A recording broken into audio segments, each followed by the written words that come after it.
This podcast is brought to you by Australia, because like Australia, this podcast is burning to the ground. Oh, we're all going to hell.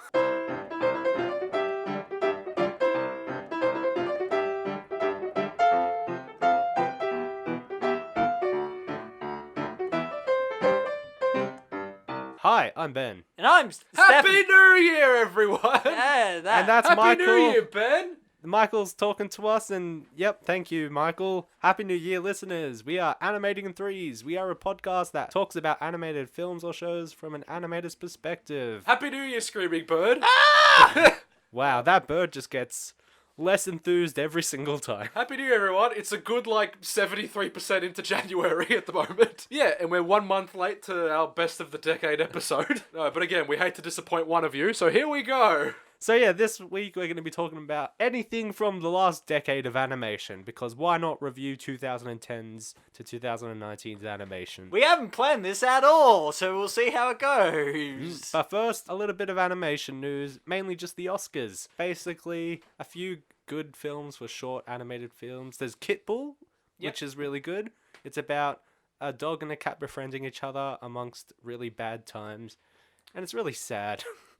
Mass hysteria. And then there's another one that's sad called Hair Love, and it's actually done by Sony Animation. Oh, cool. Sony's really picking up their game after Emoji Movie. Yeah. Did they finally realise that they can't make live-action films? Well, they can't make trailers because they just put the films in their trailers. The best films they make are just when they give, an auteurist or, a director with a vision a budget and just say, do whatever you want, here's the delivery date.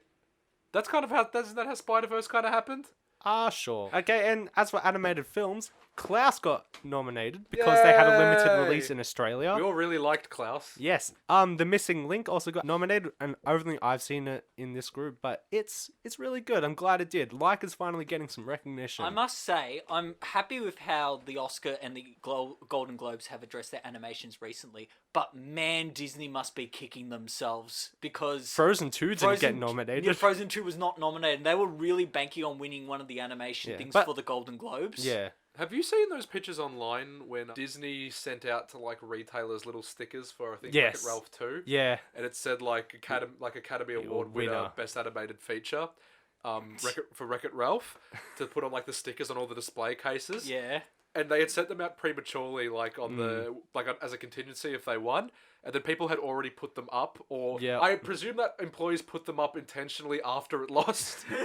Oh, that would be hilarious. But yeah, that was fun. But that's how recently Disney's been doing for every single movie they release. #1 movie in the world. It's not every one of your movies Has can to be be the #1. It must, I don't know, it's an ego thing. Yeah, it's also a marketing thing, just generate a bit of hype. Every movie they make is the #1 movie in the world. Best Animated Feature, who won? Was it Wreck-It Ralph? No, that was last year. No, and they didn't even win that. You just said that. Okay, so... Are we going to start? Do you have a list? Who has a list? I have a list. I have a list. So, do you want to start off with your one, I guess? Absolutely not, but let's go. So, Michael, what was your favourable movies How of do the we 2010s? do this? How do we structure this? Do I just say that we just do all the lists? Let's and talk then about compare? your ones, and then we'll go to mine. I've broken it up a little bit. Despite being on an animation podcast, again, I'm the least qualified to actually be here and talk about animation. I hadn't seen many. I looked at a lot of top 10 lists and then went back through our podcasts and just saw not what particularly was the best, but maybe what I liked the most. But for my one, I put, I really enjoyed purely for the visual spectacle Into the Spiderverse. Mm-hmm. I really liked Klaus. Just for a nice, interesting, refreshing take on a Christmas mythos. And on 2D animation in general. Yeah, exactly. A lot of these I've pioneered unique or idiosyncratic animation styles. Idiosyncratic. What the hell does that mean? It means it's a wankery word that means unique. Okay. So you said unique. So Into the Spider-Verse, Klaus, the breadwinner. Yep. Which I... Not so much for pioneering an animation style, but just something that I really like the atmosphere of. It's something different from the landscape that we have at the moment. Yeah. Again, pioneering animation style, loving Vincent. Definitely. I think we all agreed that was just a beautiful, surreal, dreamlike experience. And then I've broken up with television shows that either aired or had their pilots aired in the 2010s. These aren't the ones that I like. These two animation products aren't ones that I like the most or like that much. It's just ones that I recognize have been trend setting in the past decade, and that's Rick and Morty Yep. And you'll be happy with that, Ben, that it made the list. And BoJack Horseman. Yep. For, you know... Ben's on that for both of those. Yeah, Yes, yeah. I am. No, I acknowledge that both of those are absolutely game-changing and fantastic shows in their own right. They don't resonate with me quite on the level that I think they resonate with Ben or the entire world in general. I think BoJack and Rick and Morty is a good step for adult animation. And Yes. having adults Yeah. show things that adults can relate to in animation as... And does 2010 count as this decade? yes. Because I'm just putting aside everything else, I think this is an absolute game changer. So Eat, Pray, Love was a 2010 animated drama comedy. I'm just going to stop because Stefan's giving me a look. But we'll go. I'll get more into Eat, Pray, Love, and hopefully sometime during the year I can do an entire retrospective on it and how it changed cinema. Michael, have you even seen Eat, Pray, Love? No. Oh my goodness! Okay, and this other one is like more of an honorable mention because while I don't think it was kind of it inspired a trend, but for a very brief period of time and within the same production studio, and that's the Lego Movie. See, that's I one would of my mention that, definitely. that's one of my favorites. I love the Lego Movie. I really like it. Again, kind of pioneers not like a revolutionary, but an interesting animation style. Because again, like as Toy Story kind of proved back in 1995, the easiest thing for computer software to render is like plastics. Exactly. Yeah. And that's why, they don't focus on Andy's face in Toy Story 1 because it's horrifying. It's so horrifying, which you scary. can find out in our podcast review of Toy Story. Or just watching the film yourself. Nah, you have to listen to the podcast first. Get all up. So that's my little short list of just like interesting animation projects. I didn't put any from from Leica Ah, that's right. because I hadn't really seen a lot of Yeah. them. But I acknowledge that they. Actually, if we're going about groundbreaking, I'm going to mention Paranorman because that was the first stop-motion animated feature from Leica, at least, that started to use 3D printing in their stop-motion. Well, I want to actually start off with animated shows because I feel like a majority of the stuff that I like that's animated is shows and series. I remember stumbling across an article on the internet that they went over like a decade in review of animation. And they said that the name of the article is titled something like "All the Best Television Shows of the Decade Were Animated." Yeah, I actually or saw all the that best too. adult animated. I shows. didn't read the article, I just saw that headline. Yeah, I thought that was interesting because it's been quite a decade for like rejuvenating animation, especially like children's and adults animation. Like this is almost like I feel like if you were a kid now, this is almost a golden age of children's programming. Yeah. Well, with children, I'm not sure. 80s animation was pretty spectacular. They had amazing theme songs, and some of the plots were the most. Like, I look at it, it's like, why did someone think this was a show? Why would I want to see about talking raspberries? I don't need a show about talking raspberries. The like- Poddington peas. Why do I need to see a show about peas? I don't know. care about peas. So, They're after that. animated shows from the 2010s. I'm going to start off with one of the best animated shows of all time, I think, and that is... Planes. No. No, Stefan. Doctor Who into Dreamland. Oh, can we take off? We forgot about that. That didn't come out until it came out in 2009. Oh, damn it. Okay, so Gravity Falls, one of the best animated shows of all time. That came out from 2012 and went to 2016, 2 seasons, which is really weird because usually a season comes out with over a year, but it was more half a season over a year. And yeah, it was really good. What do you think, Stefan? I really wish they just had more. Like, I think the series is perfect as it is, but I just want more. Yeah, so yeah, that was really great. It had great humor. It appealed to children and adults alike. And the story in it, it's a mystery story that just weaves in and out, and it just really keeps you like wondering what is happening with this town. It still has definitely...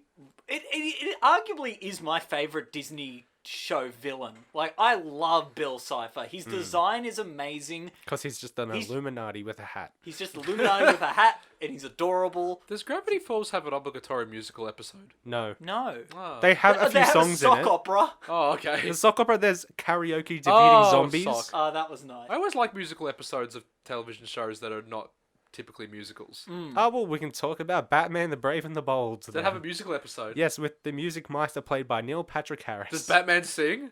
Yes. Oh my god! That's so odd. It won an Emmy that episode. Really? Yes. Yeah, you already mentioned Rick and Morty, BoJack Horseman. Yep. I think they're definitely paving the way for more adult animation, such as Final Space, which also came out. The thing about not so much Rick and Morty, but especially BoJack Horseman, is it's not adult animation in that it's crude. No, it's it adult isn't. animation in that it That's really a part of it.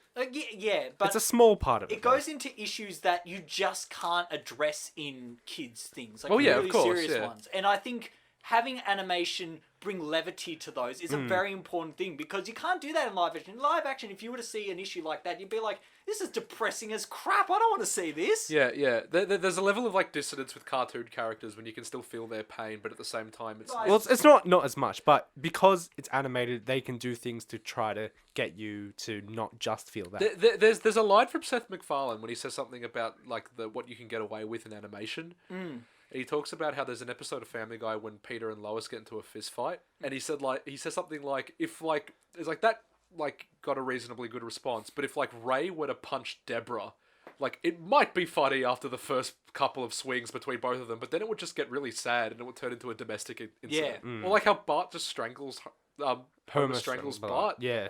Like, think about that. That's horrifying. It's child abuse. But there's a level of, like, emotional distance. Okay, so other adult animation that I just want to mention, there is Archer, which has been going Oh, very I didn't strong. even think about Archer, yeah. Um, Even that's, like, beautiful. Like, the first few seasons were really bad, oh, animation wise. I would yeah, say. but I think that's kind of they all look like that kind of 60s retro. Yeah. Oh, the aesthetic is good, but the animation itself isn't good. yeah. But it has gotten a lot better, I would say. It Yes. builds into its charm, though. Yeah. Which I don't think there was any other show that looked like it at the time, and I've known that since then there have been countless shows trying to look like it. And it exists in my favorite type of reality, an atemporal reality. Yeah. Those are my favorite. Except the part where it's all in a coma. That kind of sucks. I don't yeah. get those seasons. I How do they actually- have I 5 like them. seasons in a coma? Was it 5 seasons? No, it wasn't. It was 3 seasons. That's of still a him. lot. That's a lot of Yeah, seasons. and every season is a different genre as well. That's fun, but like, are they all just gimmick episodes? Is there no like development of characters? No, or is that not there's the point of development Archer? in the season, but not in the real world, obviously. Yeah, because that's strange. Like, it's so strange. I know, like maybe like a theme of Archer is like irreverence, and it doesn't really matter by the end. But like Still. it is unusual, and I think we've talked about it before. Um, I'd like to talk about Rick and Morty later. and on as well. Undone as well, which was that rotoscoped one made by the creator of BoJack Horseman. Yeah. I mentioned it. It's rotoscoped, and she can go kind of through time and all that sort of Oh, stuff. sorry. Yes. I know exactly what you're talking about. Yes. Yeah. Yeah, which I thought was a really great show. As for children programming, let's get into. Is there no other adult animations we can think of? Does Gravity Falls technically count as adult No. animation? No That's way. definitely It's children's very kiddie. It's literally got things where it's like, what did we learn at the end of today? Yeah, Oh, some we of it learned is a not bit to do heavy-handed. this. Some really great. So I think one of the biggest animated shows of this decade. I would say it Planes. is the biggest. No, Stop saying planes, Stefan. Adventure Time.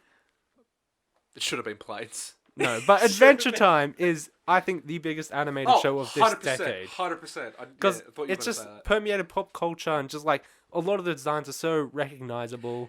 And yeah, like it kind of that didn't really birth a genre, but because portions of it are thematically similar to like early Nickelodeon stuff, like SpongeBob. When there's like, what would be a word for it? Like childlike surrealism. Spontaneous? No, but like they're surreal in some moments. Yes. Like there's a lot of non sequiturs and like There is, yeah. that don't make sense, or at least It's whimsical and wacky for the sake of just being that. Yeah. It's not like random humor. No. it's- Whatever that means. but it is it's- defined off kilter. Yeah. Like there's something just off about it when it's not really concerned whether or not it makes sense.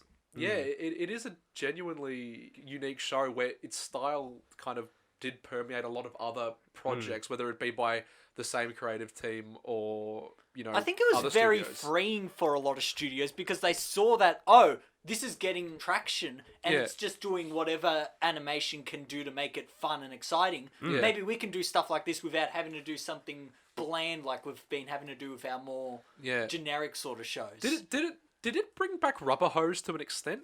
Oh, yes, I would definitely Yeah, I say would so. think so.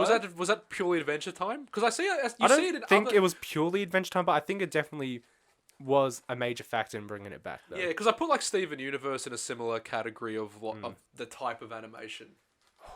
I feel like I would say it's no. quite different. Who was it? Steven Universe? That character? Who was the other? What was the other Friends musical number from? Oh, that's Steven Universe. That was Yeah. from the movie. But maybe I'm just thinking of that because that character is That's an intentional just that is an character. intentional throwback to Yes. like Rubber Hose animation. That it's just I'm that assuming character. you're gonna mention that show next. Yeah, this and then- Steven Universe as well. That's quite popular. Um, What? it's so popular. They did 5 seasons. They did a movie. I'm one of those artists who has to spend their life on Instagram and DeviantArt trying to maintain popularity. And can I say the amount of gemoses I have to see, which is people creating their Gemsonas, own isn't it? gemsonas, whatever those are. Like they're greatly designed, but it's like there's 20 billion of them, and everyone's like, "Oh, look at my gen! Pay me $20 billion. I'll design one with a hat." It's like great. That's brilliant. Okay, so the Steven Universe. There's I love Spinel. She's cool. Spinel. When was she? In the movie, that's it. When was the movie? It was. That's the one where he has a neck, right? Yes, he has a neck. Why do I feel like the show is like 100% better now that he has a neck? Because he's older and is going through PTSD. Yeah, he's better like that. Does Steven ever buy real shoes? Yes, in the new show he has shoes, doesn't he? In future? I forgot. I don't know why his sandals make me uncomfortable. He okay. just makes his design makes me uncomfortable. He looks too happy. I know. I don't Like, trust. no one should be that happy. I don't trust anyone who's just that content with their position in life. Yeah, but now that he has a neck, he's a lot sadder. Actually, because he's older now and a lot of things are good, he's starting to get PTSD and depression and anxiety. Yeah, but Like that's a it's normal, really he's becoming a interesting. normal person. Yeah, and it's really interesting 10 watching out that of 10. unfold. Especially when he destroys things accidentally. Oh no. How many Yeah. seasons has there been Well, in this- Steven this- Universe? 6. I think Including the new one. that as is well. a very, very well crafted. Like to Yeah. have 6 seasons under your belt for an animated series is pretty phenomenal. Well, that kind of underlying darkness again kind of harkens back to Adventure Time. Yeah. We're talking about like how on the surface everything is quite playful and colourful and jovial, but under the surface, like literally in that show, under the surface, there's this like Adventure Time anyway. It's like a literal dark undertone when like there are remnants of like an apocalyptic event that have happened in Adventure Times like past. And it reminds me of you're talking about how on the surface a lot of these shows have the veneer of positivity, Yes. but Like even with underlyingly they're Gravity about- Falls as well. You Yeah. have- Definitely with Gravity It's like Falls. very line flame, but then you have that deep dark mystery. That Yeah, That's yeah. what drives it. really builds depth to these kid shows. There's like a shovel full of darkness in all of them. Okay, well, other shows, there's Star Wars Rebels and Resistance, which are good. Okay, yeah, Resistance is not as good as Rebels or Clone Wars. No, it isn't. But the first season, I would say, is pretty solid. Look, it's nice for a cel-shaded show, but for some reason, I feel that 3D shows in the 2000s to 2010 felt more in their world. Like, for some reason, if I look at 2003 Stormhawks, that Yeah. seems a lot more, like, in its style than Resistance ever Yes, it did. does. Yeah. I don't know why. Yes. There's She-Ra, there's the regular show as well. That was pretty That's a Is popular. regular Regular Show the show? same creative team as Adventure Time? I don't think so. It seems so similar in my head. Yeah. Range. That gumball dude in Oh, yeah, regular Amazing show is World. also kind of Rubber Hose a little bit. Oh, I thought you were Oh, yeah, talking Benson. about Yeah, But they yeah. also have a show called The Amazing World of Gumball. Yeah, so that's another one with the like I've only seen like clips of it. That's where they have all the different completely different style Yeah. characters in the one show, which is very interesting. And I love how they also like change styles on the bat. Like they'd have like an Yeah. anime action scene that have live action segments for like No reason. literally in with the characters. But that's the funniest part of all animation. The funniest thing you could do is just put a live action segment in it.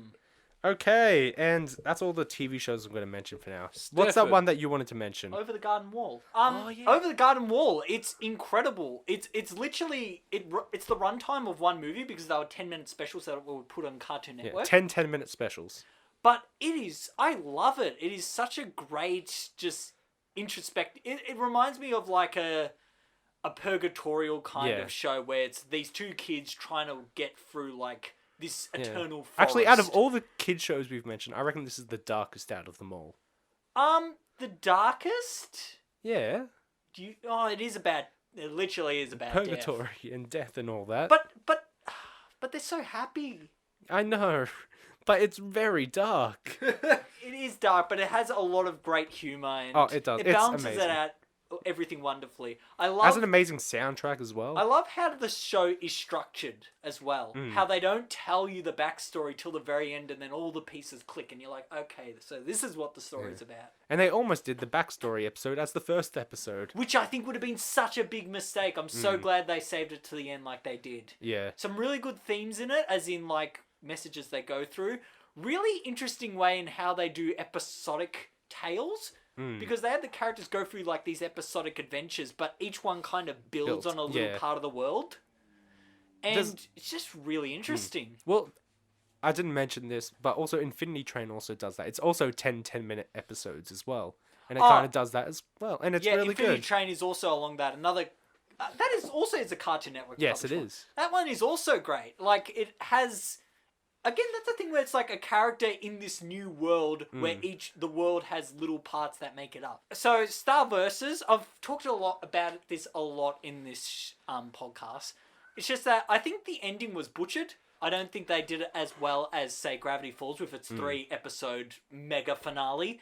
But I think Starverses, for what it is, had an incredible art style, had some really interesting themes, had some good ways of dealing with relationships and problems, and some really interesting characters and fantasy elements. And I think it's a really fun adventure film that has a very nice, strong female lead that actually pulls through for the majority of the series. So, As someone who hasn't watched it, I agree. oh, Okay, let's move on to To films. So- So I'm going to go from 2010 Can we start all the with way the to best film? 2019. okay. So Cars 2. No, I think I kept that out of this Stefan, list. Don't you mean... Cars 2 takes the Cars genre into a whole new level by adding... More cars? Okay, so let's go all the way back. Let's ignore Stefan for now and just go all the way back to 2010. So these are the films that came out in 2010. Probably Cars 1, to be honest. No. Eat, Pray, Love was released in 2010. See, I this know. is a good year. It had the best films. Okay, so there was Eat, Pray, Love, as Michael said. Yep. Megamind, Toy Story 3, Tangled, The Secret World of Arrietty, How to Train Your Dragon, and Despicable Me. A lot of those are very good. Despicable Yes. Me is almost like a game changer in terms of just pure marketability. Okay, let's talk about just the whole Despicable Me franchise so we can just get that out of the way. Okay, have you seen any of them? Because I Yep, haven't. I've I've seen seen the them first two. I haven't seen Minions or the third one. I've seen them all. What do you think? The Well, like, first, objectively, what do you think? apart from a franchise, the first film is a genuinely nice film about It like is. this guy coming to realize he's a supervillain, but he realizes that he loves these children more that he's made to adopt into his family. And it's this really nice father-daughter thing, and it's just I think it's a lot with Illumination has a very nice sort of storytelling where everything's nice and fluffy. I and think things that kind of fall I think into that's an place. issue most of the time, though. I think rather it- than it is like a benefit. To It the- definitely is, but Illumination, I've come to expect that that's their style of storytelling. And for the first Despicable Me, it works well because you've got this villain and him having this new leaf and becoming good. It works. It doesn't become too soft and fluffy because he still has that bit of edge. Yeah, yeah. Number 2 is the same. I think Actually, number 2 is I quite think funny. the second one's funny as well. Yeah.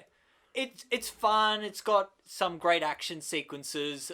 An amazing chicken. I love the chicken. So you'll be making this up for all I know because I've no frame of reference. No, and is the a third chicken. one I think is where you realise that it's just because it's a franchise that Yeah. they're Yeah. continuing it. Did you ever watch Minions? Yeah. Have you No. watched Minions? My brother watched Minions. He wished he didn't. I assume that's as much of a good review as Also, any. his eyes just immediately burst on fire when he watched it. I also have a thing for films that like are for children, but they're set in eras that are so far removed from children's own reality. Yeah. Like I like the idea that like Minions is just set in like 1968 or something, or whatever it is. Like that's a like, kinda fun. for some reason that's fun to me. Yeah. I like there's not enough period stuff in children's media. Well, in that case, you want to move on to the next franchise I want to talk about that started in 2010? Eat, Pray, How to- Love, How to the Train animated- How to Dragon? Train Your Dragon. I was gonna say Eat, Pray, Love the animated series. How to... Why would they animate that? Megatron learns to eat, pray, and love. Okay, let's talk about the How to Train Your Dragon series, all which came out this past decade. I think... I haven't seen the third one, but the first two, I would say are really good. And I have actually seen the first one, so I can talk about it. Yeah, so it's if you haven't seen it, it's just basically, oh, it's the Viking times. There's Vikings, but oh, there's dragons. We have to learn how to train them. I meant like period stuff is in like recent memory. Yeah. Yeah. Well, technically, this is period stuff. Oh yeah, it's technically a period piece, but it's like a fantasy. Anything period. set in the past is a period. This is kind of a spoiler for the first film, if you care. But it's nice to have a character it's nice to have a character with a physical deformity. Yeah, a I think disabled character. Yeah, as... that's or not deformity, a disability. Yeah. I Yeah. suppose.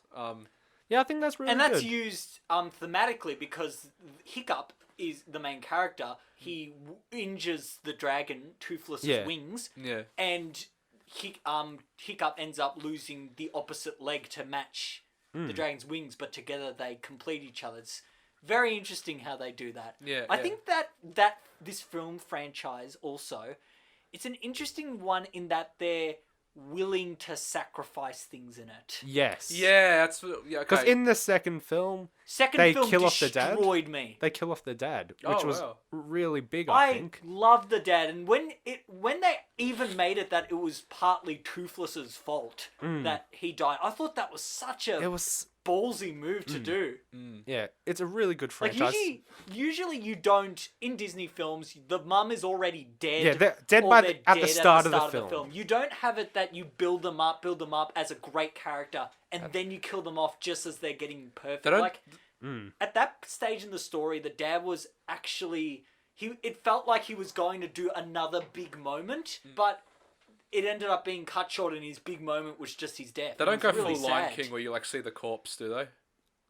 Yeah, you you do. do. Oh, okay. I thought Yeah. you made like And being that- killed off screen. You don't No. want that No. fall off a cliff or something. No, They do his whole burial and Oh, they everything. did like a pyre. A or- Viking Oh, burial where okay, they sent him cool. on the boat Yeah, on yeah. fire, that sort of thing. So I want to be buried. But yeah, How to Train Your Dragon. It's a great franchise, and also spawned 2 3D shows as well. I haven't seen the shows Neither have though. I. I feel like they wouldn't have as much depth as Oh, there'd be yeah. more fun adventures. Yeah. But in terms of filmmaking, the trilogy, third one not as much, but the first 2 films are just really brilliantly done films that I think anyone can get on board with. Okay. There's a Still in secret, 2010, what else yep, was there? Secret World of Ariete. Yep, really I haven't nice one. seen it. I loved its story. It wasn't like normal Hayao Miyazaki films, but it's still a really wholesome adventure. I really liked it. There's- The colours are always great. Tangled that came out, which I thought was a really great Okay, film. Tangled is interesting because that is probably one of my favorite of the princess genre films. Yeah, it's this because also- it's a very adventure type film, I think.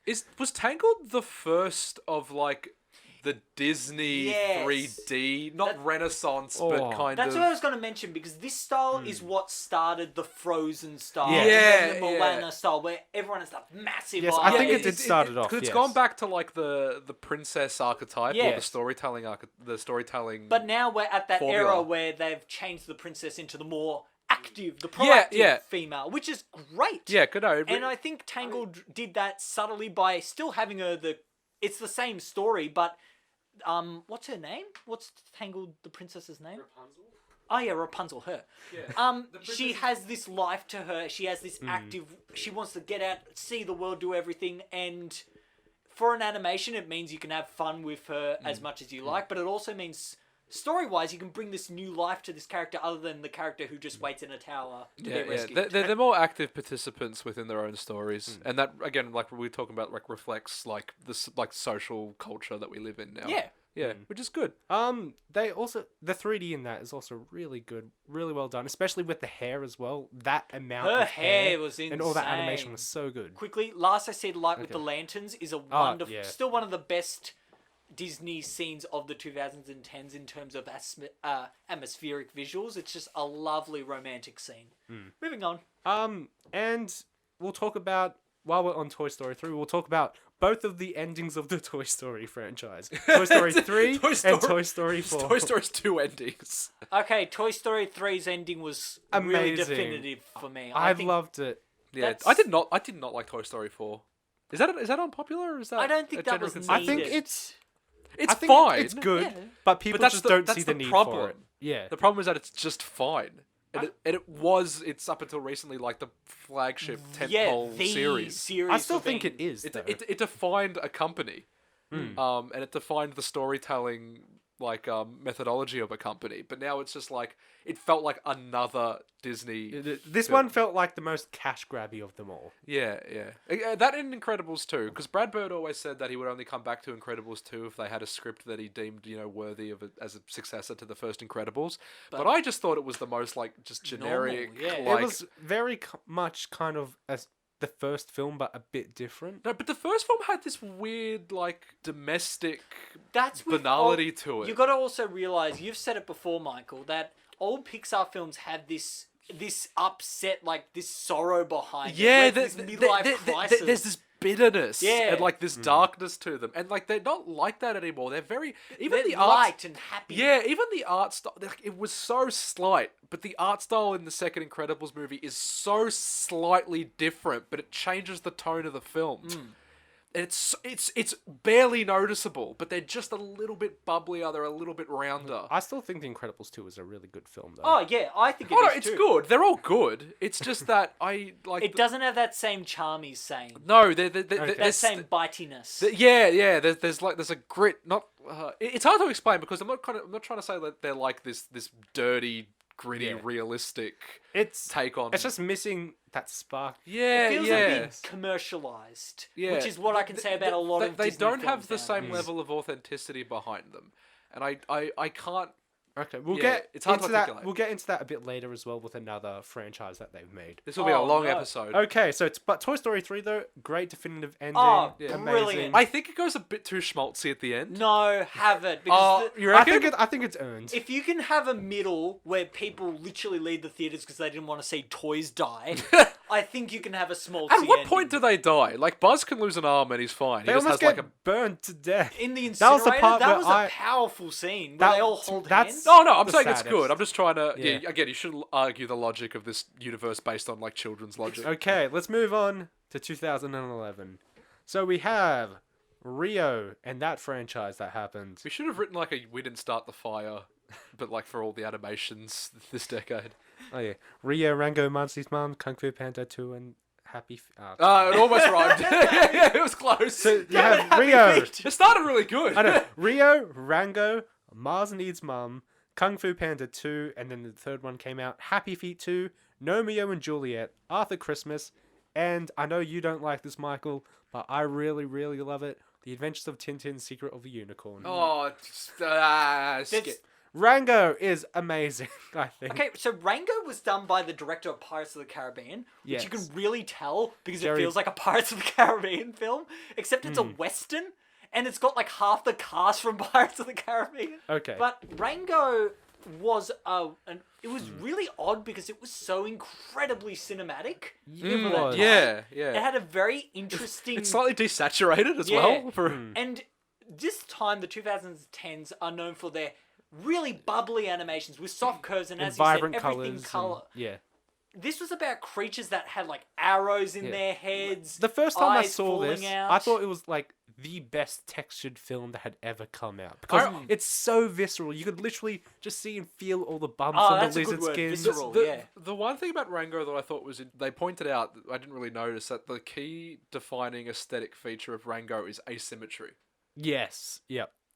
In character design, and once they pointed that out, it's everywhere, It and that's is why it's so definitely like kind of everywhere. everything's so slightly off kilter and off putting because you're used to perfect See, symmetry. I don't think it is off-putting though. I just think it's a really great different it's art style. it's atmospheric. I think it works beautifully because you got these grotesque characters, like they look grotesque at the start, but then when you make them really endearing and you actually connect to them, it actually makes the story even more powerful because you're like, look at these bunch of misfitted characters that we're now grown to love through this story. Yeah. I think it's a really well done story. It's very odd that it's done by the Pirates of the Caribbean director because the Pirates of the Caribbean movies are very odd. But I think it just has this really... It has some bitingness with the antagonist. It's about like building a highway over a town, and it's done in a very like dark manner. Oh, like Cars. Yeah. No, it's it's meant to be the Western thing of building a railway that Yeah, that ruins goes through the town environment and all that. yeah. It's a classic Western but done with a really nice animated twist. But Yeah. It also has a cameo that I really Yeah, enjoy. Clint well, Eastwood. Kind of a Clint Eastwood that Yes. they don't quite have the It's- likeness it's- rights to. It's a man with no name. Yeah. I like that. That he's the Yes. spirit of the West, but they can't actually mention who Yeah, he yeah, is. no, I thought that was fun. Like you say, he's got Okay. his like Oscars or his Golden Globes. So- He's or got whatever. that snarl. Okay. Yeah. Let's move on. Yep. So I want to talk about one of the worst Disney films of all time. Apparently, Ooh. Mars Needs Mums. I don't think Worse, anyone just didn't make mentioned any. this. Just didn't make any money, It did. It's I think their biggest animated flop. and kind of destroyed.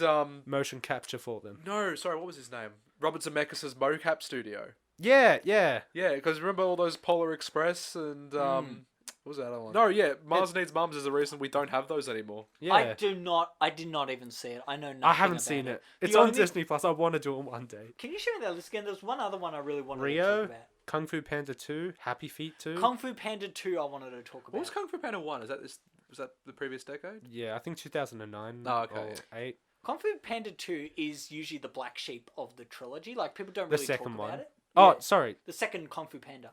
I really like that. I loved Kung Fu Panda 2. It has one of the most interesting DreamWorks villains, the peacock. The way he fights with his feathers and everything, and how bitter and he resents his family. He's just an amazing villain. The Kung Fu Panda films have the most creative, like, fight choreography and blocking.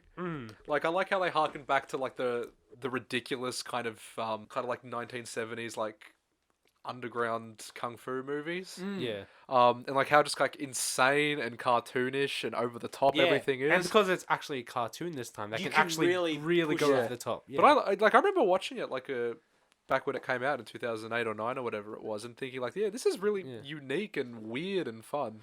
Kung Fu Panda 1 had a lighter aesthetic in that it was Yeah. set in a village with the town, and it feels like a very chosen one kind of story where you've got the training montage, you've got all this stuff. Number 2 is set in like a Shanghai like city. It's all at night with everything's lit by lanterns, and it has this really dark atmosphere. And then it brings in like Poe's backstory in like little 2D segments. Like, Yeah. Oh, it was yeah, just that's a really good. very well done, interesting film that I feel did not get as much credit as it really should have. So let's move on. So there was Rio and Rio 2. They were good films. There's two birds, they fall in love, they have kids. The end. This is the animation equivalent of Wall Street 2, Money Never Sleeps. You gotta keep Okay, it- there's Happy Feet 2, an Australian film technically. Good on it. And yeah, I liked it I as didn't well. watch it. Happy Feet. The second one. Oh, okay. Romeo and Juliet, the movie that Adam Elliott got offered to direct. I think he would have brought it like a level of class to that film. He would have made it some kind of like esoteric nightmare set in Bulleen or something. He's too much of an auteur to even want to Yeah. touch that. Yeah. There's Arthur Christmas, which was the first Aardman 3D animated film. Anyway, Keep we'll going. also mention The Adventures of Tintin. So, I really like this film. It's a great throwback. It's very Indiana Jonesy. I But- know, but I can't get over everyone's The face. motion capture. I think the motion capture is really good. It's almost great. I mean, it is like technologically like, impressive. I think even for today's standards, it's really good. I know it's really, but they it can be. they off-putting don't to people. stylize it enough. They do it to an extent, and they don't go all the way. Like they'd have that problem of like texturing everything to make it as realistic as possible and to make everyone's eyes as realistic as possible, but keeping the proportions of the See, comic. I think everyone's great except Tintin. No, I think Tintin is one of like the least offensive examples. Really, I really love That Captain opera singer Haddock. is horrifying. That dude with the bowler hat is horrifying. I the love captain those character is okay. designs. Captain is okay. Captain Haddock. Yeah, yeah. Okay, aesthetic aside, I am going to say that Ben showed me the clip of yeah. this So they have a 5-minute one shot. one shot of them going down into the town where it's being demolished by By water. tanks and Is it- Oh, I water. thought it was water. A lot of It's things. everything. Is it like a car chase or something? Yeah. Yeah. Oh, And that it's- sounds It fun. is Really- insane. It is my favorite action sequence of the entire decade. Like, I it's think. one shot, and because it's utilizing 3D, you can do that sort of thing. Yeah, But, yeah, you can take the man, camera it is places, so yeah. impressive. Like, there's stuff coming everywhere. Like, I saw that. It's like, I don't see how the film could get any better than that. Yeah. Like, Okay, just but that- yeah. So good. But I think The Adventures of Tintin is a great film, and there's apparently a second one coming, but it's been 9 years. I don't think they're gonna make it. No. But I'm fine if it's just a one-off because I think it's a great adventure film. Yep. I'll give it a shot again, but I want to vomit. Okay. That's just unrelated to the film. I just feel very ill Okay, right let's now. go on to 2012. So this year had 3 stop-motion films, Ah. which I think is Are pretty they good. all by Which- Leica? No, only one. So there was Frankenweenie, which was the Tim Burton Disney film. Yep. Which was based on one of his original short films. There was Paranorman, which is Leica. Yep. And then you also have the Aardman one, Pirates: A Band of Misfits. That was like, that is a traditional Aardman animation, like Yes. stop motion animation. But That was, I think, their first foray using a lot of CG. yeah, I was in it. gonna say it has so much CGI in it that like in my head it doesn't quite register as a traditional Aardman. But to me, film. it's only like the backgrounds and all that, which are 3D. All the character animation is Yeah. stop motion. Because I remember reading that Flushed Away was intended initially to be an Aardman stop motion animation, but because of like the abundance of water Yeah. in the film, it was too difficult. For some reason, Early Man and Pirates of Misfits never stuck to me as Flushed Away and Chicken Run did. I don't know why. Yeah, I think Chicken Run's another good example of just like I think the Pirates one came out after the resurgence of pirate type movies. Yeah. So that's why it just didn't stick, because it was like the 4th Pirates of the Caribbean film had come out and it didn't do that well, so people didn't really like the new Pirates of Band of Misfits film. Whereas I feel like Flushed Away and Chicken Run, there's never been any other movie even like that, because there's just such odd things to make a movie about. Like, let's make a movie about chickens trying to get out of a coop. Let's make a movie about mice. let's make it a weird metaphor for like the Great Escape and like POW camps. Like There's also Paranorman, which again, it's the first Leica stop motion film with 3D printing for the faces and some of the bodies and all that. It has a 60s And horror kind of It aesthetic. does. is And it it's black and white? No. No. Okay, this is the posters and stuff. Yeah, there's some segments in it. Yeah, are there's black and white. sequences. But yeah, it's really well done. The animation's really good. They like really tried to push it, like especially with larger characters, getting that body weight to move around realistically. Do you think it still holds up today to Yeah, the later definitely. stuff? Yeah, it's not as wild as the newer stuff, I would say, but it's still really good. Because their newer stuff are now just almost just art pieces and Yeah. showcases.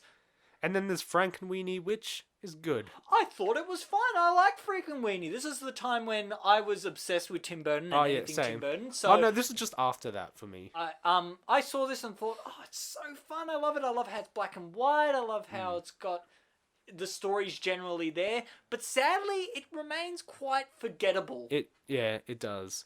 And I think that's mainly just because I think this was just after the He the peaked. Tim Burton peak. Yeah. So yeah, we have the beginning of the Hotel Transylvania films. They're fine. Okay, first one, I actually didn't like the first one as much. Second one, it really has the Sony animation art style where from Cloudy of a Chance of Meatballs, everything becomes more poppy and vibrant. But the thing I really like about the Hotel Transylvania series is that their stories are so clear and succinct Yes. and tight. Like, it is such a tightly written film where you know exactly what every character's motivation is. There's And they also have quite a big cast, A too. lot of great humor. Great physical humor, Yes. great... A Especially lot of good slapstick humor.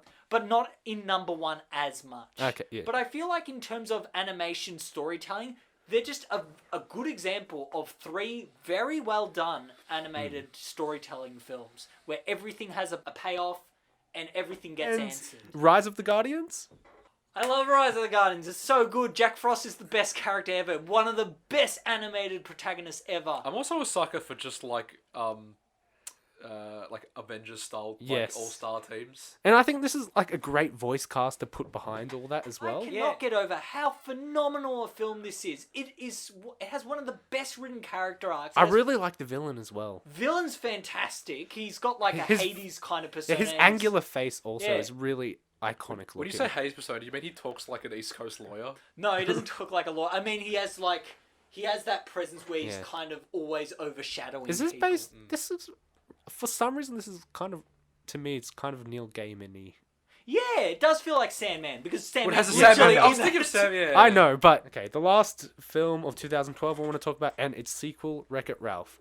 First film I think is one of the classic Disney films of the decade. The second film, though, was way too Disney and commercialized. Yeah, the second one takes everything that was popular about the first one, And or ruin- unique, or was the draw for people to come see it, and flushes it all down the Yeah, toilet. because the first one has like a really, really great story. It is I think. absolutely baffling that the main selling point of the first film was like an all-star amalgam of like video game worlds and characters, and just none of that is present in the second film. That is baffling. How far can you miss the mark? Also, they have the stupidest but the most fun gag is when there's the Oreos singing Oreo, Oreo That's from fun. The Wizard of Oz. I think that's amazing. I think it was kind of weird that they dropped all the game puns and just did food puns for some reason. I thought that was good. Actually, though. that is weird because they go out because Yeah. they do leave the video game universe for a while, and they just it kind of doesn't become a movie about that. But I think it's good because they stay in the one world, which is a video Yeah. game world. Okay, let's move on to 2013. It didn't have... I have 4 films for this, so that's good. Cloudy with a Chance of Meatballs 2. I thought it was great puns, not a great movie. What do you think? You two think if you've seen Number it? 2, actually, honestly, I agree with you. Agree. I think it was very colourful. Like in terms Yes. of showcasing how colourful Sony could make their stuff, this was balls to the wall insane. know what? Just like For I did physics for games in uni, and I did a section on my paper on Cloudy with a Chance with Meatballs 2. oh, which part? Just about light refraction, because there's a lot of examples in that in this, especially when they're going down the river. There's a lot of transparency within, like Yes. some of the strawberry itself has all glimmers and shimmers, and, Subsurface scattering That and one. stuff. and it's a beautiful, beautiful film to film. watch, but the story is Yeah. not really much. We have Freebird starring Owen Wilson and someone else. I don't think I've ever heard of this. And then there's the 2 Disney films, Monsters University and Frozen. We gotta talk about Frozen. We had to talk about it, but first Monsters University, I thought is quite a good prequel, but I don't think it got a lot of attention. Look, it's a good callback to old 80s, 90s styles, like, what do you call Frat that? films and all yeah, that. it feels like just one of those. Yeah, because like the first one's a workplace comedy, so Yeah. the other one like would be a college comedy. I and- thought it was fun. The animation is of course perfect. And I think they have a really great PG horror scene at the end. yeah. I thought that was really well executed. I think also how they did Mike and Sully's relationship in this, in terms of story, was so believable. Like I liked how they went from enemies to just being buddies, just because that's how things worked out. Yeah. And also, you know, like, it goes with that thing where, like, in high school, you may be, like, top dog and everything, but then you're just, like, beaten by the reality of the real world and stuff like that. I thought that was really great. Okay, now let's talk about smash hit Frozen. What I can, you think say, what can you say It's about just Frozen? a smash hit with good songs, good animation. It's a good film, but it's just so oversaturated. Yeah, I think that's a problem with Like, it. it's a fine film, but because of how saturated it is, we don't want to talk about it. Yeah, like so... I've got young cousins like still absolutely enamored with it. And Frozen 2 came out recently. That did pretty well, but it's a bit more mixed than the first Frozen film. But my brother likes it, though, so good on him. Good on him. Next Okay, one. so 2014, Big Hero 6, The Book of Life, Box Trolls, The Lego Movie. And I put this on here because I think it's a bad movie just because it looks bad, The Nut Job. So, Big Hero 6. I love Big Hero 6. I think the first half is great. The second half, very generic. Oh, really? Yes. I love the second half. I love Tadashi, his brother. I just want a movie about Tadashi. Well, he's dead. He's the best brother ever, and they kill him off, and it's sad. It's so It it felt was so successful fun. enough to receive a now is ongoing animated show. Yeah. So And I also like Big Hero 6 because it had a style that was very much not Disney, in that it felt Japanesey, and it's even set in San Francisco, which San is Fran Tokyo. San Fran Tokyo, Yeah. which it's exactly that. It's a mix yeah. between San Francisco aesthetics and Japanese aesthetics. They even have like the bridge, but like very Japanese makeovered. Yeah, and it's still one of my Yeah. favorite Disney aesthetics that they've done in recent memory. Yeah, and Because they also everything's so lively and action packed and they also got to vibrant. use Marvel IP for it as well, but like make it its own thing, Yeah. just like how the Guardians of the Galaxy was its own, like made it its own as well. The Book of Life, the people. So I actually quite like this film. Yeah, this is this was one of those films where I loved the style and the animation, but it was just really done over by Coco. Coco Yes. just made it seem so redundant because But this the film thing- was great and unique and really took in that Mexican vibe of the what's the Day of the Dead thing? it's yeah. called? This is called The Day of the Dead, yeah. Yeah, that really did it really wonderfully, and some would argue it still did it the best. And it's but also a musical as well. yeah, it's also a musical. But I feel that Coco just hit everything a lot better. But the thing is, than I it. think they are different enough films, despite you having think a so? similar plot. Yes. I This one has. don't. This one's like very wood puppet inspired and everything. Yeah, and I it's think, marionette-like. Yeah, and I think that's Michael's really beloved good. characters from Clone Wars. Everyone's wooden beard. Yes. Do think it's different enough, Okay, and I quite like it. it's still a great film yes. in its own right. The Box Trolls, which is my least favorite Leica film, really good animation, but it's so gross. Yeah, It's so gross. It just for some reason the streamlinedness of the characters in Coraline, and then they got a bit more grimy with Paranorman, but it still had that streamlinedness. Yes. But then Box Trolls was just all dirty and grimy and just like, ugh. It's like what But am you I know looking what? at? They went all out for it, so I respect that. Yeah, I've seen that clip. Yeah, Yeah. yeah. But also, it's different, and that's good. Yes. Leica is amazing. Yeah. I really hope they don't cave in as a company because Yeah. they are such a artistic company that really puts their all into every project. And then the final 2014 film we're going to be talking about is the Lego Movie. I love this. the It's- Lego Movie. It's It's amazing. a lot of fun. It's so much fun. I think this film just revels in fun. No, because the Phil Lord of Chris Miller, like their particular brand of comedy is very like self-referential. Yes. And I feel like that kind of style became very popular immediately after the Lego Movie's release. I still think it was there a bit there before him because there was also Community and I stuff don't, like no, that. it's always there, but in terms of like in children's animation, Yeah, okay, I kind can of see what you mean. Yeah. kind of like being a Keep little bit, talking. being a little bit meta and referencing yourself and past history and acknowledging the audience. Not exactly pioneered by them, but at least popularized to an extent after the release of that film. But yeah, I think this also cemented them as like really great directors as well. Because like while Cloudy with a Chance of Meatballs was popular, I don't think they got a lot of credit for that themselves. Rather than just the animation was really good. Yeah. That's what people remember from that film, anyway. Yeah. But no, Lego Movie is one of my favorite animated movies of the decade. It's just so much fun. It's got a funny final shot. Yes, and like Chris Pratt as the lead, he does such a great job at this naive man who's just being thrown into this bigger world that he doesn't know anything about. And like with it being self-referential, they can do that because Lego owns so much IP Yeah. that it just works. Well, it was a Warner Brothers production, so they can Yes. use all the IP that Warner But they Brothers even got owns. to use some Disney stuff as well, which I thought was really Was great. there Disney stuff in it? There was one shot of some Star Wars stuff.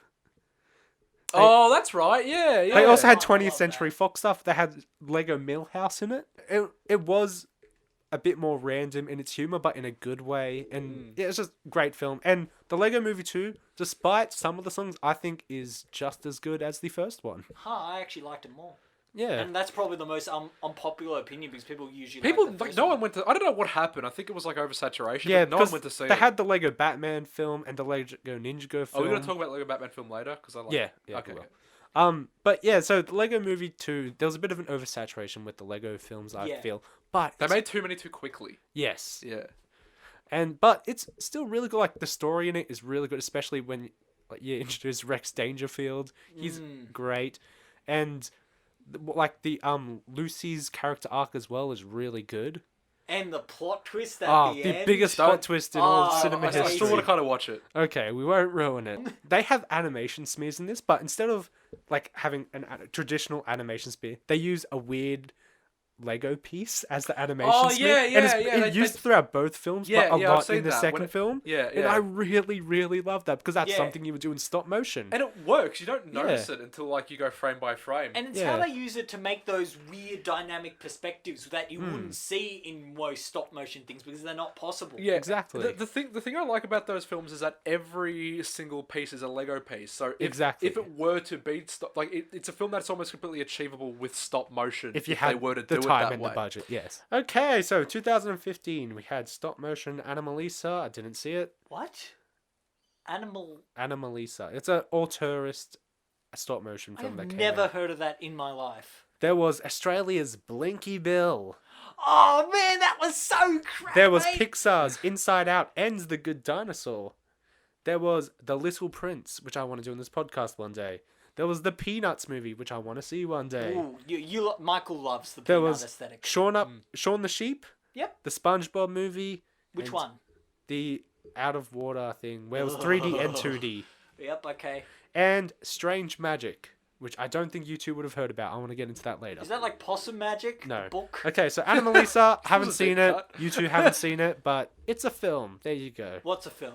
Animalisa. Possum Magic. No, Animalisa. Possum Magic. So the two Pixar films, Inside Out, Good Dinosaur. Okay, Obviously, I'm gonna- Inside Out was the better film. I'm gonna be blunt. Did anyone actually see The Good Dinosaur? I did. I saw it in You cinemas. did. I What did you think of it? It was a perfectly fine film, but entirely forgettable. That's what everyone says about it. No one remembers seeing it. It's just, Does it feel like a Pixar film? it feels like it's Ice Age. The film is pretty much kind of like Ice Age. Okay. And the first Ice Age is kind of unique. Yeah, Yeah. so it's kind of also kind of Western as well, but it's just this weird. It's like a mishmash of genres and genre Yeah. ideas. It's kind of like how Brave was kind of an outlier as well. I love Brave. but though. that was good though. This was just average. Was Brave like the first kind of different Pixar film? I would Like, say that so, doesn't really- yeah. the one that focuses Like, it's on hard to humans. It's hard to yeah. put your finger on. It's hard to put your finger on why. It's because but it's it more of a feels- Disney princess film. Yeah, maybe that's why. Maybe they Pixar never really did fantasy that Yeah. much. But 'cause Merida because is still a really great the character. first one that focused on people was Incredibles. Yeah. Oh yeah, you're So right. it's still pretty early. Okay, so but What was Inside the Out, Inside Out, yeah. an amazing film. Amazing. Like, it is incredible. Yes. Even now standards, the animation is perfect. The story is so unique. It Like, went over budget because of all the characters' particles They of got their that back, skin. though, didn't they? Yeah, they got the money back, but it did go over budget because of that. Like, originally it was just going to be Joy who was like that, but then John Lasseter went, you know what? Let's give all the characters that texture. And let's not talk about John Lasseter again. Yeah, let's... But, But no, It- Inside Out, it's really interesting. It's a Yeah. good one. It feels like, what's that other film about the blue man, Osmosis Jones? I haven't seen that, so. The No, I blue know what you're man talking about, in yeah, the yeah. head Yeah, who yeah, yeah. controls the man. But this is a very interesting way of showing young girls' inner emotions Hmm. going amok. And it's just really, it's brilliant. And It's the emotional how- climax is really heartbreaking, but It really is. nice. It's so warm though. It's a Hmm. warm emotional climax. And I also love how it's a story you can only tell in animation. Yes. This film cannot be told in live action, otherwise it'd be horrific. Mm. And it works perfectly. It's the type of film I wish somehow it could always be told, but it can't. Yeah. The Little Prince. Have either of you seen this? Sadly, no. Okay, it's on Netflix. It's a stop motion 3D hybrid. So it's based. So there's an actual book called The Little Prince, and in the 3D world of this, someone has the book of The Little Prince, and when that's told, it switches to stop motion, Oh, okay. and it's really, really good. I want to do it on this podcast one day because it's really interesting. It's French animated as well, but no, it's really good. Shaun the Sheep. I haven't I haven't seen seen it. the film, but I like the TV series. Yeah, Seen bits. so I'm sure it's good then. Episodes. There's some funny bits. It's classic Aardman. I'm also amazed that they can. It's completely traditionally Yeah, stop motion animated, and they somehow are able to consistently produce them on schedule. yeah. That's amazing. And they to also me. had the Timmy Time one as Yeah, the well. spin-off. Yeah, I'm like amazed. Like, you know how hard stop motion is. I was absolutely baffled that they could produce as many of them as they The did. Peanuts movie. Do you want to talk about that? Or at least the style? Because I think it's a great. I way just to think it's incorporate- completely. Who was it? Blue Sky. Yeah, Blue Sky. Like what? I don't think I have much to say. It's just this beautiful. It's a great translation Yeah, of comic 2D, strips. yeah. It's to remaining the 3D completely world. true to the two-dimensional aesthetic of the comic strips and original TV series, but updating it in a way that's still kind of pleasing to, or at least will engage a modern audience. Yeah. Because it's that thing when like everything is textured, not incredibly realistically, but everything's textured with a lot of detail while still maintaining like it still exists in a two-dimensional plane. Yeah. Yeah, They had to create entirely new rigging systems for this type of film because it had nothing like this had been done before. yeah, and it's absolutely. I can't speak to like the quality of the film as much, but in terms of just Have you a pure- actually seen it? a long time ago or whenever it Okay. came out. Because I've always wanted to see it just because of how interesting it looks from. I think a I'd give it a visual watch because perspective. it's just one of those like. Is this another one where we very rarely do we say like buy a animated film on Blu-ray because a lot of the times just like having it be slightly lower quality kind of covers up some animation errors. Like don't watch The Simpsons in HD. It's a weird experience. But this is one where I think watch it in as high quality as you can because it's absolutely beautiful. There was the SpongeBob movie that came out. Yep, good on it. Okay, and Strange Magic. So this is Magic. this is the first film that George Lucas did after he Oh my went away goodness, from really? Lucasfilm. Really? Really? Yeah. I need to see what this looks like. Did he say he would It's start... actually on Disney Plus at the moment. I Did think. he say he would start making like independent films that he would like never publicly release or something? Oh, he's working on his museum at the moment. So let's move on to 2016. So we have quite a few films here. We're gonna brush over a lot of these. Yep. There's Angry Birds, Finding Dory, Ice Age 5, Kubo and the Two And a Strings, fifth item. Moana, Ratchet and Clank, Sausage Party, A Silent Voice, Storks, Trolls, Zootopia, and Secret Life of Pets. Oh man, what was with this? Is it just like year? an exponential amount every year? This is the most. Well, this and 2019. Did So you say, Angry Birds. Did you say your name? Yeah. No, A Silent Voice. I remember in the very early 2000s, I used to make it like just like for a just for a traditional thing to go and to make an effort to go and see every computer animated film that came out in theater. Mhm. And it was very easy back then. Yeah. 'Cause maybe one would come out a year, and they were Or all made one by every few Pixar. months as well. Yeah, but like now it's just Yeah. impossible. So There's Angry just- Birds, that actually did pretty well. I think it's actually one of the highest rated video game movies. Finding Dory, a perfectly fine sequel. Again. Another perfectly just- fine. It's very fine. commercial. It's just Pixar for had money. this thing about not doing sequels except for Toy Story, and then just did all of them. You know, I reckon when John Lasseter wanted to leave, he was like, "Fuck it, let's just get all the money." I appreciate So Dory. he could pay for his court case. Oh no! Okay, what were you gonna say? I just say I appreciate Finding Dory for just how it deals with a character who has a mental issue. You know what? And That they is don't actually a make good fun of point. it. They Yeah. just all the characters accept that that's just who she is. And It's just an it's interesting also thing. with source all of the characters some as well. comedy in the first one. But it's not laugh at her really. Yeah, it's You're more laughing at just the absurdity and how Yeah. difficult the situation is. Ice Age 5, that was the one where there's aliens in it. yeah, great. Next. I've never watched it. It's on Disney Plus. I actually want to watch Was it it. Ice Why is Age? it on Disney? Because they own Blue Sky. 20th Century Fox owned do they Blue have- Sky. Oh no. Yeah. Get ready Everything's for owned by Ice Age Disney. 6. Ice Age meets Star Wars. I don't know. Like film Kubo and the Two Strings, I think I just think with every film, it just gets more aesthetically pleasing. Mm. And this is really, really... Oh, at least their aesthetics are really... They really go out there. Because this aesthetic in this one is really great. It's really vibrant. And, like, I don't know all the what's landscapes are so good. I don't know what Satis thought of this plot though. This Oh. is brutal to the main character. it It's like, is. hey, do you like your mum? She's dead. Hey, hey, do you like your dad? Well, he's there. Turns out he was your friend all along. Too bad, he's dead. Hey, you don't like your grandfather? Well, guess what? He's here now. And he's the one who wanted your parents dead. Yeah. Oh, we didn't say about Cuba. Cuba has a very storybook-like aesthetic, which I adore. I That's think it the looks aesthetic I was trying to think. brilliant. Yes. Everything has gorgeous contrast, and it is meant to look like this story being told by this boy, and so it has those childlike elements. But despite it having like childlike elements, it is the most miserable story I've ever heard. Like his whole thing is about we have to get an ending, and then when you get the ending, it's like no, go back. Go back. We don't want this ending. But the ending, though, is Not like really, that. really beautiful, though. Oh, really great. It's gorgeous. This is definitely my second favorite Yeah, like a film because Coraline. It's hard to dethrone Coraline. Then after that, we have Moana, which is a great Disney princess film. Definitely one of the best Disney princess films. Everything that Frozen I hated, this did it in a way that I loved. Like, the set pieces were amazing. It was a fun adventure. The scene with the grandmother kills me every time. It killed her, too. Anyhow, it has really awesome monster designs, which Yeah. go Like the a bit- coconut. which get a bit people. underappreciated because Oh. it's just such a big film. And the climax of the film, like the way they do that, is really, really well done. It's the a bit hardest to feed schmaltzy, but it's yeah. fine. It's good. But yeah, definitely a brilliant adventure. The only thing I don't like is the rock singing voice. It's very auto-tuned. I think it's fine. I don't mind it. That But- Your Welcome song is not too bad. Lin-Manuel did all the Yes, music. his music is really Oh, good. so good. Even though I don't like it, I can respect the crab song. I love the crab song. I don't like it at all. It's an... Anyhow, yep, great Disney Okay. film.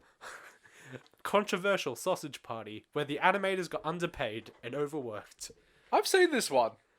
So did I. I saw it. It's- Me and a few of my friends saw it in cinemas just before one of our classes. It's fine. It's fine. Yeah. It's weirdly more complex than you might Yeah. think. It's more about like it's weirdly about like bigotry and like religious fanaticism. Yes. Yeah, because I feel like just looking at it, you're very prepared to give it almost no credit. Yeah. And a lot of it is just puns about food. yeah. But there is that underlying stuff about religion and all that sort Yeah, of stuff. it's not a lot, but it's slightly more clever than you'd think it is. Yes. And I Also- think it's worth a watch for that reason. Yeah, the that's last fine. few minutes is just like It's literally a sex orgy for the food. yeah, no, it's like an exercise in poor taste. Yes. Basically, yeah. There's nothing about Because it I would... because they abandon religion and all that sexual holding back, so they just go all at it. I just feel like, though, in terms of making adult animation, this This is is a back step. Yes, it is. Like, I this is do the agree. adult animation that segregates children, whereas things like BoJack Horseman... Or even kind Final of- Space as yeah, well. it invites people to have this more in-depth look at what animation can do, whereas Sausage Party just feels like that's Yeah. just crass. Like, No, if we want adult animation, but we don't want this. Yeah, yeah. This But, is for the stoners. Yeah. We want someone for people who enjoy animation as a craft. But then again, it's unique. Yes, it is. And I'm all for like weird, unique stuff. Like no matter how kind of lowbrow it is. Okay. We have 2 anime films we're going to bring up. A Silent Voice and Your Name. These are just 2 mammoth films. So, Like, I don't really watch anime, but I've watched these films and I love them. They're like, just... especially Your Name because of how fantastical that one is. But A Silent Voice is just so sad. They're just both so beautiful. Like, the one word you just think of is just beauty. It's just... Makoto Shinkai's always got that thing where he loves his skies, he loves his trains, but Your Name is like, let's throw all the skies and all the trains at I'm looking me. at pictures of Your Name, and it's just pictures of skies. Yeah. But it is... Both those stories are beautiful. I think A Silent Voice is a bit too long because it actually adapted A manga. Adapted. all 6 volumes in the Yes. one film. So I think it goes a bit long, but it's faithful. But I don't think it's overly long. Like, as someone who hasn't read them. I think it drags in the middle slightly, but all of its emotional points are Yeah. hit on their head. Especially at the beginning where you see him being a jerk as a kid. Yeah, that was And well just, done. like, how he transitioned from that into an adult. what he became. Yeah. Oh, it's such a sad film. Both of them are just so sad. Your Name is a lot more happy. It's happier, but it's so It's happier sad. than he's the one that Makoto Shinkai made afterwards, Weathering with You. I haven't seen yet, don't spoil it for me, but my friend loves it more than Your Name. Really? Is it Yeah. subtitled? That's the first person I've seen who says they like it more. He says it felt brutal and it was impactful for him. Is it subtitled or dubbed? Both. Oh, like sorry, I meant like what do you prefer?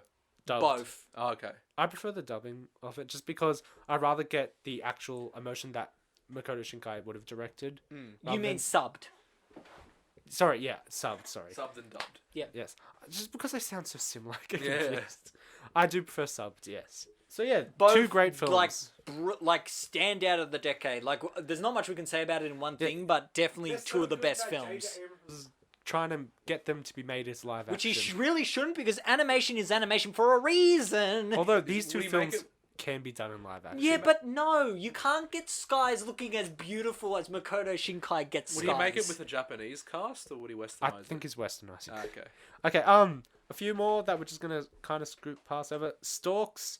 I thought Storks was fun. It looks like fun. It is so fun. But was it like worthy of talking about for a length of time or not? No, next movie. Trolls, terrible film. Great textures, terrible film. I can't wait for Trolls 2. That World already Tour. came I out. had cousins I that think. were like obviously very young that were obsessed with that movie. But then again, kids just mostly like colours. Yeah. Don't they? Yeah. Zootopia. Actually a good film. Oh, this was great. I haven't seen Zootopia. It's a really great film. I completely forgot about it. Yeah, Zootopia is brilliant. I remember seeing There's it. a lot of stuff about segregation and stuff in it, which you wouldn't expect. It was one of those Disney films that I looked at when I watched. I just thought this is a very smart film. It's very smart, yes. And I think it has one of the strongest hero and heroine dynamics. Like, It's a buddy cop, and it's a very great dynamic that those two A bunny have. cop.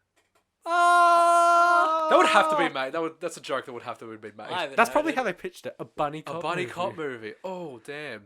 It's probably born out of like a typo in like a memo or something. No, someone said, I want to pitch you a buddy cop A bunny cop? No, I said buddy. Did you say a bunny Here's cop? $1 million. Make the bunny cop movie. We're Disney. Make it rain! Okay, then also The Secret Life of Pets. Oh my goodness, this film. I What- fell asleep This is the one watching where I this get upset. film. Why that? Why was that picked? Like, what was that arbitrarily selected for like popularity? Toy Story, but with pets and not as good. No, because I just remember I've had this rant before. Watching the trailers, it is the least interesting And it thing has I've like ever 20 seen. billion views. Oh, I didn't understand it. And they made a second one last year. Was this right on the cusp of when like parents were just giving iPads to kids and like they were just going Probably. on YouTube and like So and, like, this is clicking trending Illumination stuff? as well. Yeah, It's a very Illumination story. But this Yeah. Secret Lives of Pets, the story is incomprehensible. It is a terrible... It's just things happening. I literally fell asleep watching it. That's how But not good it is. I think it has great character performances, especially by Kevin Hart and the lady who plays Digit and the little puffy dog. Kevin Hart's always kind of like serviceable. He's always Kevin like, Hart. He's Yeah. fine. Yeah. And but I actually think after they made this and it was crap, but they had money and they put it into number 2. Number 2's story does. It's like, you know, the Futurama episode where they get $100 each or Yeah, of something course. like that. 300 It's like 300 that, big ones. which ideally was what the first film was trying to do, but the second one does it in a more concise way where you got these different arcs and then they come together at the end. And then they got Harrison Ford. Yeah, his character is actually good, the dog. Well, I reckon they just had some leftover Minions money and was like, sure, let's just make a film. Okay, 2017, we have the aforementioned Breadwinner. We have Captain Underpants, the movie. I'm going to talk about that. We have Coco. Oh man, Can I go to the toilet? right now? Yes. After I mentioned the Emoji Movie with Sir Patrick Stewart as the shit emoji. Oh, You okay. can go to the toilet now. Hooray! I can make a Patrick Stewart of bio. Coco. Captain Underpants. Yeah, that's what I wanted to talk about. So like, no joke, this film is brilliant. Like, I can't even stress how. Just Captain Underpants. Yeah. Oh wow. In terms of an adaptation, it takes everything any kid would love and know about the Captain Underpants books and makes it and adaptates it. Like, it had a whole fliporama section with the paper, and it even did the part where the page would rip because you flip it too okay. fast. Oh, that's fun. It made jokes like that, and it used literally every form of animation possible. Like, there's a 2D segment, there's a stop motion segment, there's sock puppetry for some reason. Oh, that's cool. And it's just got so many creative just things that are just thrown at you, and the animation looks... It reminds me of the Peanuts one, same studio. Yeah. Yeah. Oh, really? Yeah. Except yeah. this feels into full fruition. Like, this is like the Peanuts art style on steroids. Like, Yeah. it goes bouncing off the walls with what it can do and all its colours. Does it exist within like a 2D plane, like Peanuts? No. More 3D. Okay. But it feels 2.5 all the time. And the arcs are really good. And George and Also, Harold it's a good are- story. And really, it's just brilliant. Like, I watched it, it's like, this shouldn't be as good as it is. It's about a man in underwear. But it is a well done animated film. Lego Batman. It's. Have we talked about it before? I don't remember. No, we haven't. Because Lego Batman, I think it's a good film. My only problem with it is that it doesn't get better than the first 10 minutes. Have I you think both the seen it? first 10 minutes is a bit overkill. I liked that though. I liked how high energy it was because it's a genuinely good. Because coming from the Lego Movie, I went into I really like comic books. And I really like the whole Batman comic mythology and the entire just the history of the Dark Knight in media itself. But there are a lot of really nice jokes, kind of poking fun at the Dark Knight's history and a lot of incarnations of of Batman that probably children wouldn't be really in the know about. There's a lot of references to the Dark Knight Returns or the '60s series or Shark repellent. Yeah, just and little little nods to every part of the Batman mythos. Yeah, because the mythos is so diverse and far-reaching and obscure, a lot of it, and they really pull from all corners of it. And that's the first half of the movie, and the latter half is kind of strange. Yeah, it drops all of that. Yeah, and it becomes. But the thing is, it does become more self-referential, but in a bad way. Yeah, in a way when the Dark Knight's sorry, I keep saying the Dark Knight. Batman's mythology is so kind of self-contained and diverse, and again far-reaching, that you don't need to start pulling from other media. You don't need to introduce Voldemort. You don't need to introduce the tower from the Lord of the Rings. Yeah. I know that's kind of the joke, but and King Kong. I think it was too much. Yeah, but it is too much because Batman's mythology is it's fun enough and it's exactly. iconic enough when you can just the end should have just maybe pulled from either maybe the DC canon. Also, I have a problem with this film. So Ralph Fiennes, he voices Alfred. I don't have a problem with that. That's great. But then they have Lego Voldemort, and Ralph Fiennes, who plays Voldemort, doesn't voice Lego Voldemort. I've heard that. Do you think potentially it's a contract issue? I have no idea, but I don't like it. It's owned by Warner Brothers, both properties. Yeah. Why? Yeah. That's odd. It's stupid. So, we have Coco, Pixar's film of Didn't this. see Coco. I think... Oh my goodness, Michael, go see Coco. I think it is one of their most emotional films that they've done. It is, the emotional message in this film is better, is on par with the first 10 minutes of Up. Oh, definitely. Definitely. But throughout the entire film. There's moments where it definitely goes past that first 5 minutes of Up. The very end sequence, which, no spoiler to you because it's not going to make any sense, but it's basically a boy with his guitar playing a song to his grandmother. Great-great-grandmother. Somehow still alive. I feel like that would destroy anyone. That is just such a powerful and raw moment.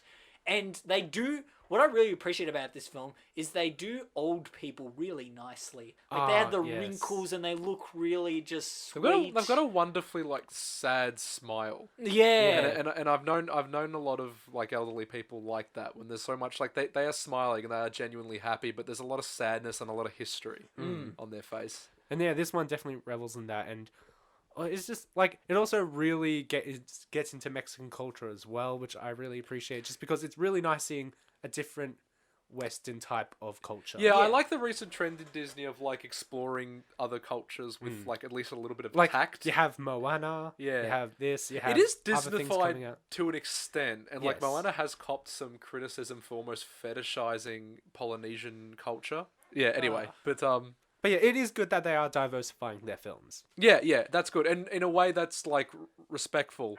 Coco is that's also a standout because it has so much heart. Okay, let's move on to 2018. Okay, what happened? So we have The Grinch starring Benedict Cumberbatch. We have Early Man. We have The Incredibles 2. We have Isle of Dogs. We have Next Gen. Oh, Isle of Dogs. We have Into the Spiderverse, and we have Teen Titans Go to the Movies. Into the Spiderverse. Well, Michael already mentioned Into the I want to do an Spiderverse. episode on that, so I don't want to get too far into it. It's one of the best comic book animations of all time. Yeah, I think it's probably Besides Captain it's probably Underpants. it's not my favorite Spider-Man movie, but I think it might be the best and most consistently competent Spider-Man movie. No, your favorite Spider-Man movie is the one scene in Spider-Man 3 where he dances. That's your favorite movie. Oh yeah, of course. Yep, 100%. It's completely like to the character. I like the bit when he's at the jazz club and he dances to that swing music and then he punches his girlfriend in the face. It's perfect. Oh yeah, very with the That's the best times. Spider-Man movie. That bit. Okay. No, but I like the Raimi. I like the Raimi ones. But no, just in terms animation though, it's so a good. spectacle. There's every single at the risk of like sounding like the George Lucas, like it's so dense, and every single frame has so much going on. Yes, it does, but in a good way. Yeah, no, in a great way, not like I And superimpose it's the so- dinosaur into the- Mos Eisley. The cell shading in this is so unique that you really can't tell it's 3D except for when you go on the faces. No, and they've removed frames in They made it sections. like stilted, To so make it's it look like it's on twos. yeah. Something Yeah, like there's dot matrix patterns throughout the entire thing. That's the thing I did like, but I feel because I'm colorblind, I don't know if anyone, because I knew there were complaints. The fact that it kind of looked 3D but wasn't, there's a bit of Yes, yeah. blurriness. That didn't affect me, but No, me neither. But a lot of people I know it did affect. Like people Yes. on the line said, "Oh no, I could barely see what was going when- on half the time." In the trailers, I thought it was distracting, but when I was watching the movie, that just didn't occur to me. This is also produced by Lord and Miller as well. They had a good decade apart from being kicked off Solo. Yeah. Okay, there was also Next Gen, which is we've also We done talked an about that. episode of. Something I think that- episode 18. yeah, maybe.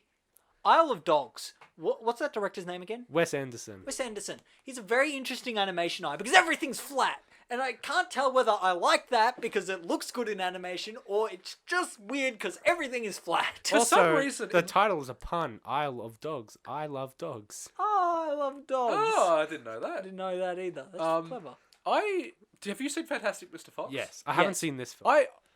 I love that animation style, but at the same time, for some reason, like scares me isn't the right Yeah, word, but it's- it's uncomfortable. It reminds me of Taxidermy. Yeah, maybe that's it. Just the whole thing has this air of just like it's not Uncanny Valley, but I'm kind of threatened by it in a way I can't articulate. I Yeah. think it works well for indie pictures like this Isle of Dogs film. Yeah, like they're not Now I can't stop hearing I love dogs. Yeah. because like Oh, Ben, what have you done? because it's not endearing. All the character models are subtly kind of threatening. Yeah. Yeah, there's like an inherent creepiness to it. And I think that suits his style because Wes Anderson, there's a lot of warmth to his filmmaking.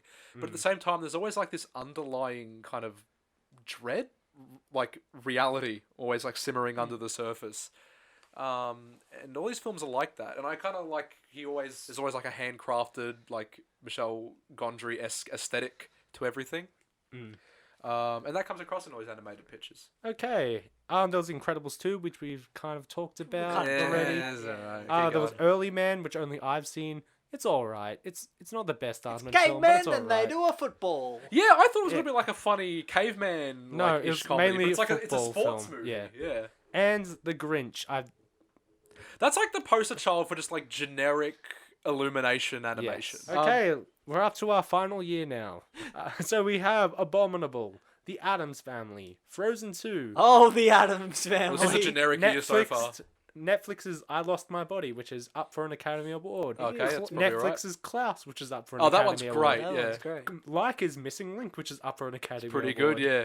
Toy Story 4, which is up for an Academy Award. Okay, in the Yeah. first half, all those were pretty bad, but this one's Weathering with You, the Makoto Shinkai film No, we that watched- came out. No. No. Playmobil, the movie. And Invader Zim. Okay, so Abominable. I saw that. I thought it was a pretty solid film. I always used to get it confused with Smallfoot. I know, but It's in that long list of films that like come out coincidentally at the same time and are Yeah. about similar well, subjects. this is a collaboration between DreamWorks and a, I think Chinese animation company called Pearl. Which I think really tells because everyone looks like a dumpling and it's really cute. and they even have Like, dumplings that are good. Everyone's soft, and the girl's main design, she's so round and her cheeks are so squishy, and everything's so small and squishy. in Australian animation, what foods would we look like? Just like a Steaks. stubby can. A kangaroo steak. No, haven't you seen the movie The Magic Pudding? Ah, Oh yeah, that's true. It literally is food. It's the yeah. most grotesque thing ever. He's like, I'm the magic pudding.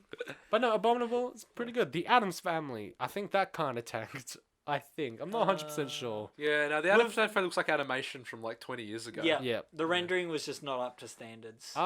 Frozen 2. Again, we talked about it a bit before. It did well. It crossed over $1 billion. haven't seen it.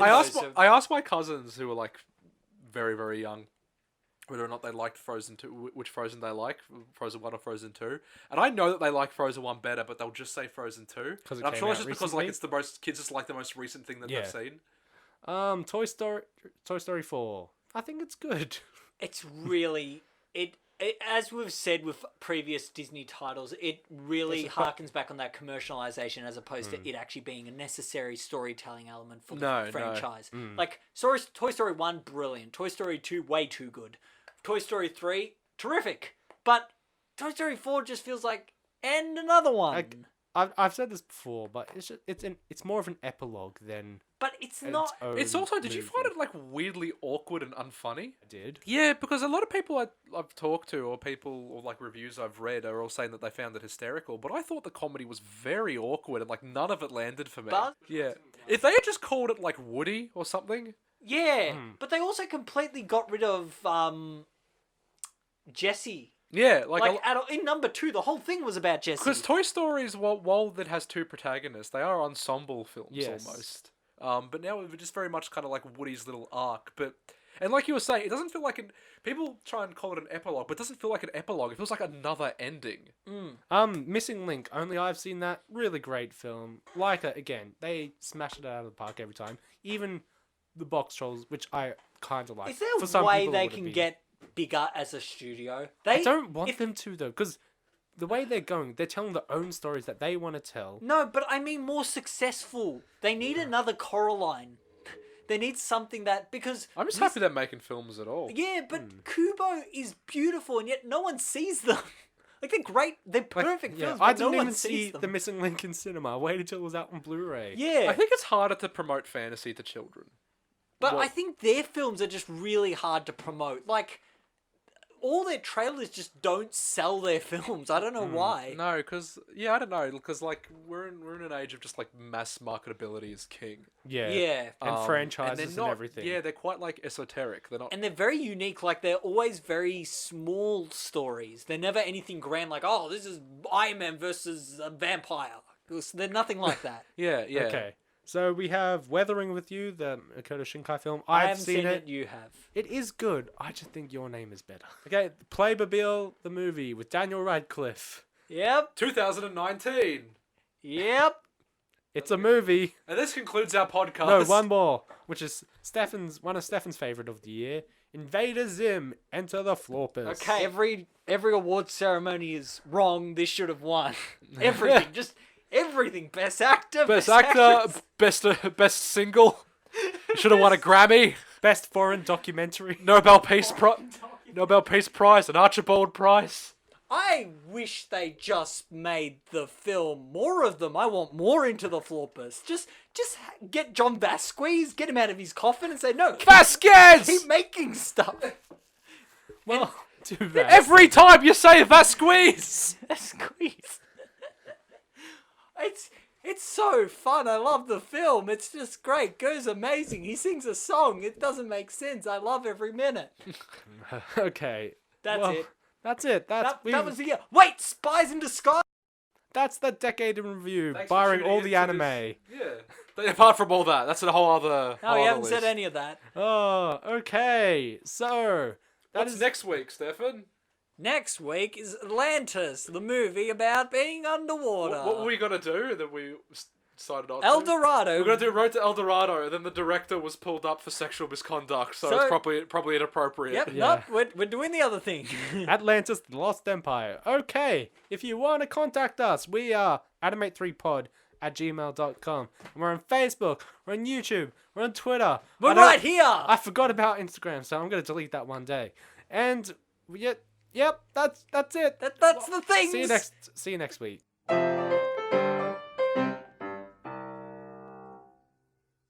So we didn't actually have any time to cover anything anime, so instead I've decided to put as many anime as I can into 1 minute. Okay. Beelzebub, Blue Blue Exorcist, Fate Zero, Deadman Wonderland, Guilty Crown, Steins Gate, Yu-Gi-Oh! Sexo, Envy Reigns, Hunter, Black Rock Shooter, Daily Lives of High School Boys, Koroko, No Basket, JoJo's Bizarre Adventure, Psycho Pass, Baka and Tess, Dura-Ra-Ra, Angel Beats, Maid, Summer, Panty Stocking, God About, Bakuman, Amnesia, Free Water, Morte, Princess Jellyfish, and a certain Railgun, Danganronpa, The Animation, Attack on Titan, Kill la Kill, Log Horizon, Origami, Book of Circus, Magi, Monthly Ghost, Nasaki Kun, Yo, Mushi Battle, Hamatora, Gundam Fighters Try. Ping Pong the animation Mekaku City actors Terra Emerson and Kekai Sense and Kokiyoko no Gen no Life Your Lion April 7 Deadly Sins Hannah Monogatari Death Parade Terror for the End 7 Witches Assassination Classroom Food Wars Overlord Drifters Gangster One Punch Man ReZero Boko Daigai Machi Aijin and Haiku Sakamoto Desuga Dimension W Tales of Dessyria Mob Saku Yuri on Ice Flip Flappers My Hero Academia Renkaku Shenju Tang, ya the evil king of Jenny Violet, Evergarden, Boruto, Next Generation, Anonymous Noise, welcome to the boring, how to keep a money, black over, made in abyss, radiant, banana fish, darling, in the fracture, Sasha's life, a sake cake, golden Conway, Sazawek, the promise never lands, Demon Slayer, Fire Force, Carol, and Tuesday, no guns, like the heroes, overpowered, but overly cautious. Shut up, Stefan. I mean, bye.